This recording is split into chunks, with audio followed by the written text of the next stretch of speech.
बहुत समय पहले की बात है। एक छोटे से गांव में एक किसान अपने परिवार के साथ रहता था। उसका नाम रामू था। रामू बहुत मेहनती था, लेकिन उस साल बारिश नहीं हो रही थी और खेत सूखे पड़े थे। गांव के सभी लोग परेशान थे क्योंकि उनके पास खाने के लिए कुछ भी नहीं बचा था। एक दिन रामू जंगल में लकड़ी इकट्ठा करने गया। वहां उसे एक बूढ़े साधु मिले। साधु ने रामू से उसकी परेशानी पूछी। रामू ने कहा, महात्मा जी, इस साल बारिश नहीं हो रही है और हमारे खेतों में कुछ भी नहीं उग रहा। हमारे पास खाने के लिए कुछ भी नहीं है। साधु ने रामू की बात ध्यान से सुनी और फिर अपने थैले से एक छोटा सा चमकता हुआ पत्थर निकाला। उन्होंने कहा, यह एक जादुई पत्थर है। इसे अपने गांव के बीचों बीच रख दो।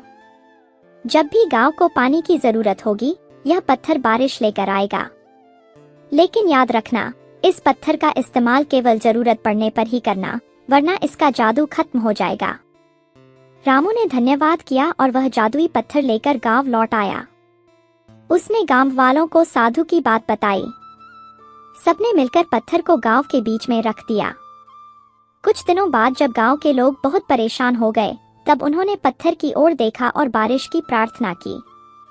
अचानक बादल घिराए और जोरदार बारिश शुरू हो गई। गांव के खेत हरे भरे हो गए और लोग बहुत खुश हुए। लेकिन कुछ समय बाद जब बारिश रुक गई और सब कुछ सामान्य हो गया, तो गांव के कुछ लोग पत्थर की शक्ति का गलत इस्तेमाल करने लगे। वे बिना किसी जरूरत के पत्थर से बार बार बारिश की मांग करने लगे। जादुई पत्थर ने काम करना बंद कर दिया और गांव फिर से सूखने लगा। तब रामू ने सभी गांव वालों को समझाया, साधु ने हमें सिखाया था कि हमें केवल जरूरत के समय ही जादुई पत्थर का उपयोग करना चाहिए था। जब हम लालच में आ गए और बार बार बारिश मांगी, तो पत्थर ने काम करना बंद कर दिया। हमें साधु की सलाह का पालन करना चाहिए।